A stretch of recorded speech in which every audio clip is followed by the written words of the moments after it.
At 13 years old, Prudence Yarrow stood at the edge of a freshly dug grave in the town of Millbrook, Ohio, watching the last shovelful of earth cover the only parent she had left, her father Elias having succumbed to the same fever that had taken her mother 2 winters before. She had $2 sewn into the lining of her only good dress, a small tin of her mother's sewing needles, and an aunt in a neighboring county who had made it plain in her single letter of condolence that she had 5 children of her own already and no room, financial or otherwise, for a 6th. Prudence heard from the undertaker who had buried her father that the county was finally selling off the old cooperage at the edge of town, shuttered for 6 years since its last owner vanished without explanation. And she paid her $2 without hesitation, telling herself only that a roof, however ruined, was better than none. She did not yet know that behind the rows of rotting barrels still stacked in the workshop's rear corner, something waited that would answer a question Millbrook had spent 6 years too afraid to ask aloud. Settle in and let us tell you the story of Prudence Yarrow, if you've ever had to build a life out of almost nothing at an age far too young to be asked to. We hope you'll tell us in the comments where you're watching from tonight. Prudence had been born in 1858 in Millbrook, Ohio, a modest river town whose economy depended largely on the barrels its coopers produced for shipping the region's flour, whiskey, and salted pork downriver to larger markets. Her father, Elias Yarrow, had not been a cooper himself but a schoolteacher, a quiet, bookish man who taught Millbrook's children their letters and figures in a one-room schoolhouse at the edge of town. And it was Elias who instilled in his daughter, from her earliest memory, a reverence for careful observation and patient reasoning that would prove, in time, to be the truest inheritance he ever gave her. The answer is almost always sitting in plain sight, Elias used to tell her, working through a problem on her slate by lamplight, waiting for someone patient enough to actually look at it instead of past it. Prudence absorbed this lesson the way children absorb their parents' deepest convictions, carrying it forward long after her father could no longer remind her of it himself. Her mother, Constance, had been a seamstress of some local reputation, known throughout Millbrook for the precision of her stitching and the quiet, unhurried care she brought to even the most modest mending work. And it was from her mother that Prudence learned not only needlework itself, but a deeper philosophy. Her mother rarely stated outright, yet demonstrated in every seam she sewed, that care given to small, overlooked things was never wasted, that a garment mended properly would outlast one patched carelessly, and that the same principle, Constance seemed to believe without ever quite saying so, held true for people as much as for cloth. Constance died in the winter of 1866 when Prudence was 8, of a lung ailment that had troubled her for years, leaving Elias to raise their only child alone, a task he undertook with the same patient, careful attention he brought to his students, teaching Prudence not only her letters and figures, but the particular discipline of noticing what others overlooked. Prudence grew up, then, in a household of quiet, observant people, learning early to read a room, a ledger, or a piece of mended cloth with the same careful eye her parents had each modeled for her in their separate trades. She had few close friends her own age in Millbrook, finding herself more naturally drawn to the company of her father's books and her mother's sewing basket than to the games of other children, though she was not unhappy in this solitude, having inherited from both her parents a contentment in her own careful attention to the world around her. She had, by the age of 12, already begun helping her father grade his younger students' slate work, and helping neighbors with mending Constance had once done. Small contributions that kept the Yarrow household modestly but adequately provided for, even as Elias's teaching salary alone would have stretched thin. Elias Yarrow died in the autumn of 1871, when Prudence was 13, taken by the same fever that had claimed several other Millbrook residents that season. A swift and merciless illness that left Prudence, within the space of a single week, entirely alone in the world. The funeral was modest, attended by a handful of Elias's former students and their families. And it was there, standing at the edge of the fresh grave, that Prudence received her aunt's letter, delivered by the undertaker, along with his condolences, making plain in careful but unmistakable terms that Aunt Beulah's household in the neighboring county of Licking already strained to support 5 children of her own, and that while she wished her niece well, she could offer no home, no support beyond her prayers. Prudence spent the week following her father's funeral in a kind of numb, practical fog, staying temporarily in the home of a sympathetic neighbor, Mrs. Ottilie Crans, who fed her and gave her a place to sleep, but made clear, gently but honestly,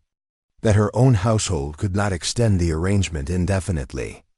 It was in this narrowed circumstance, with $2 sewn into her dress lining and genuinely nowhere else to turn, that Prudence heard, from the same undertaker who had buried her father,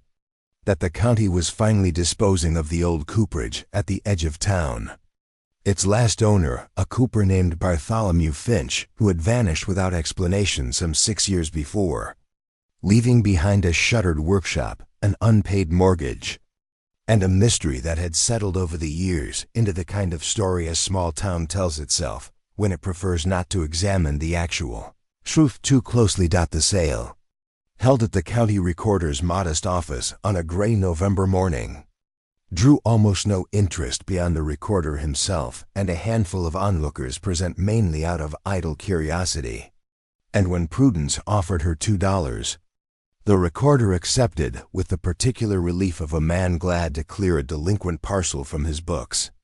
though not without gently questioning whether a girl of 13 understood what she was taking on.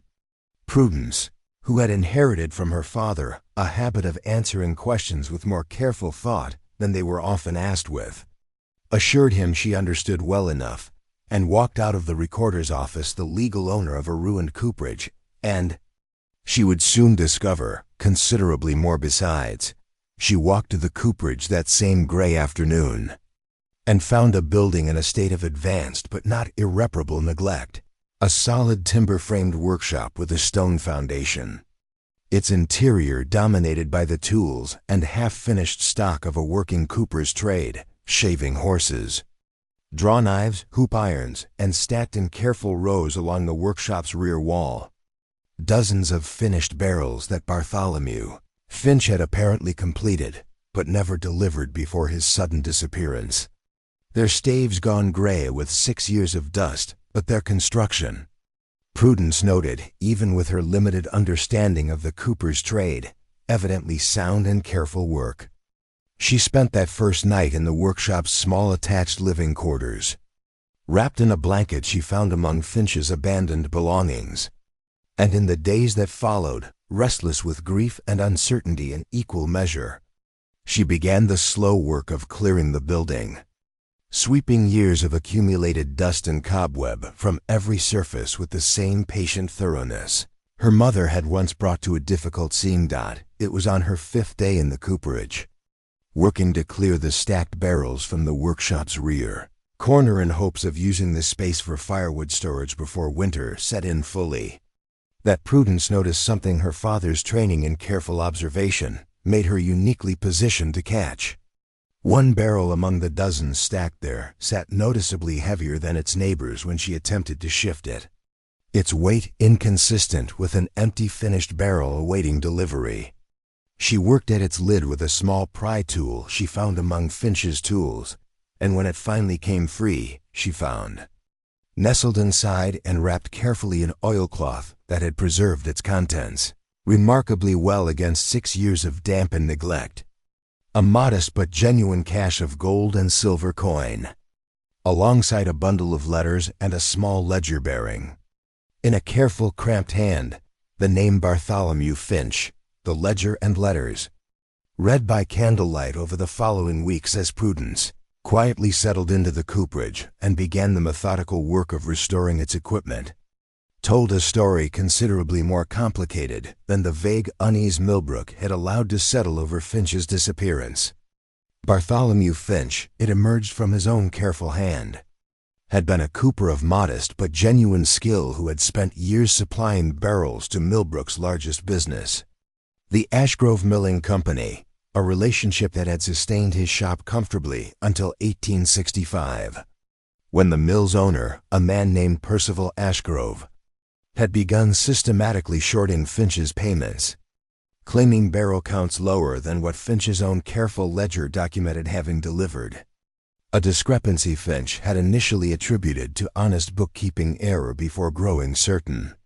over months of careful cross-referencing, that Ashgrove was deliberately defrauding him, and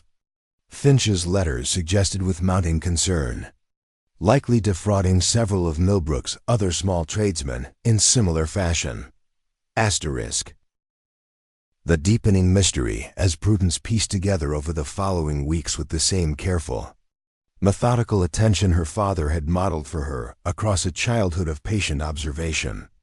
Was this Finch's final journal entries, dated just days before his disappearance in the autumn of 1865, recorded his intention to confront Percival Ashgrove directly with his documented discrepancies and demand either an honest accounting or formal legal action. A confrontation his letters indicated he had scheduled for a specific morning that, Prudence realized with a chill, corresponded precisely to the last date anyone in Millbrook had reported seeing Bartholomew Finch alive. Finch's hidden cash, she came to understand, represented not treasure in any simple sense, but evidence and insurance, both, the actual profits Ashgrove had attempted to deny him, carefully saved and hidden against the possibility that his planned confrontation might go badly, alongside the documentation that would prove his case should anything happen to prevent him from pursuing it through less fraught means. Prudence, working with the help of a sympathetic young county clerk named Nathaniel Osgood, who had taken a kindly, almost fatherly interest in the resourceful orphaned girl now running the old cooperage, began the careful work of cross-referencing Finch's ledger against the Ashgrove Milling Company's own surviving business records, available at the county courthouse, and found, over weeks of painstaking comparison, that Finch's documented pattern held true. Consistent, systematic underpayment across every transaction Finch had recorded in his final 2 years of business. A pattern that, when Prudence and Nathaniel extended their inquiry further, appeared to match complaints two other Millbrook tradesmen had quietly voiced over the years without ever pursuing formal action against a man who controlled, through the mill, a significant portion of the town's economic life. The conflict arrived the moment word of Prudence's inquiries reached Percival Ashgrove himself, still very much Millbrook's most prominent citizen, a full 6 years after Finch's disappearance, his mill having only grown more dominant in the town's affairs in the intervening years. Ashgrove arrived at the cooperage one December afternoon, a heavy-set,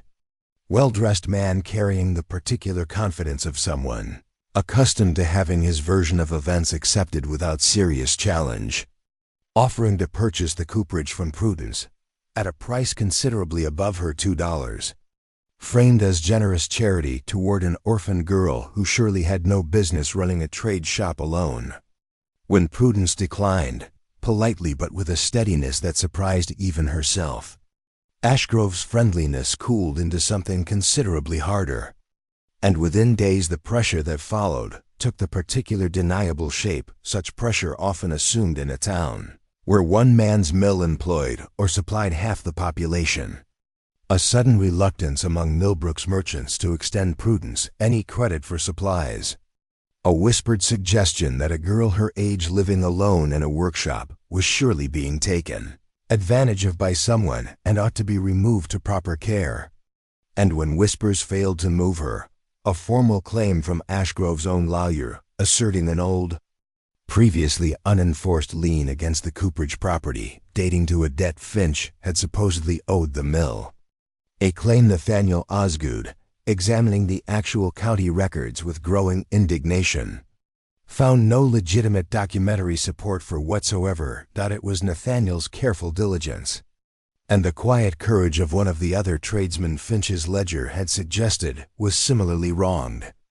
A blacksmith named Cornelius Trask, who had harbored his own private suspicions about Ashgrove's bookkeeping for years, but had never possessed documentation solid enough to act upon. That finally began turning the matter in Prudence's favor. Trask, moved to speak at last once he saw a 13-year-old girl's careful evidence laid out plainly, came forward with his own records of underpayment, corroborating the broader pattern Finch's ledger had first suggested. The climax came on a cold, bright morning in January when Prudence, with Nathaniel Osgood's careful legal guidance and Cornelius Trask's corroborating testimony, brought the full documented pattern before Millbrook's county judge, a deliberate, unhurried man named Josiah Renfrew, who examined the ledgers, the letters, and the timeline of Finch's disappearance with a thoroughness Ashgrove's lawyer could not deflect without drawing precisely the scrutiny his client most wished to avoid.